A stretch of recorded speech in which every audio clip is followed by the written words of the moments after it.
Hey there, Veteran Nation fans. Now today's video is going to be about that house right behind me. And that house, if you go on to Google Maps, it's going to be blurred out. You're not going to be able to see it. And I'm going to tell you why right now.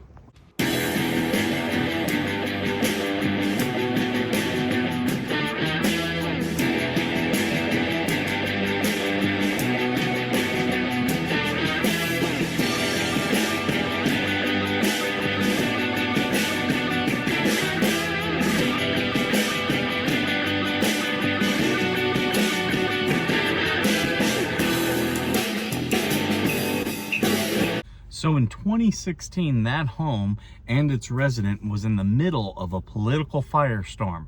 What had happened is that home was home to a woman who goes by Katie Johnson, or at least that's what she went by in her court filings. In 2016, right in the middle of the election, her with her attorney, Gloria Allred, they filed a lawsuit against President Trump. He wasn't president at that time, he was just running, but they accused him of having gone to Epstein Island and had molested Katie Johnson. Now, these claims, they only were claims. The lawsuit actually ended up being dropped by Miss Johnson when Trump and his attorneys then threatened to do a countersuit for defamation. Now, I was working part-time as a journalist at this time, and I was living right here in Twentynine Palms, so this was something that was happening here. Miss Johnson was locally known as a meth addict. She was a person who was perennially out here, known for being at different bars and stuff like that and being kicked out, but for doing some very illegal substances. And she was one who responded to Miss Allred's call. She put out this call trying to get everyone who, she said, if you had ever worked with Epstein and Trump and you want to come forward, I'll make you money. And that was the whole basis of that lawsuit.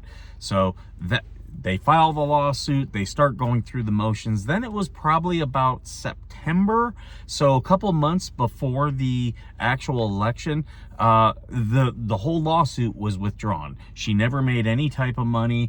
None of her claims were ever taken into court. She never provided any evidence in support of any of her claims, and everything was dropped after Trump said, hey, we're going to sue you for defaming me in the middle of a election.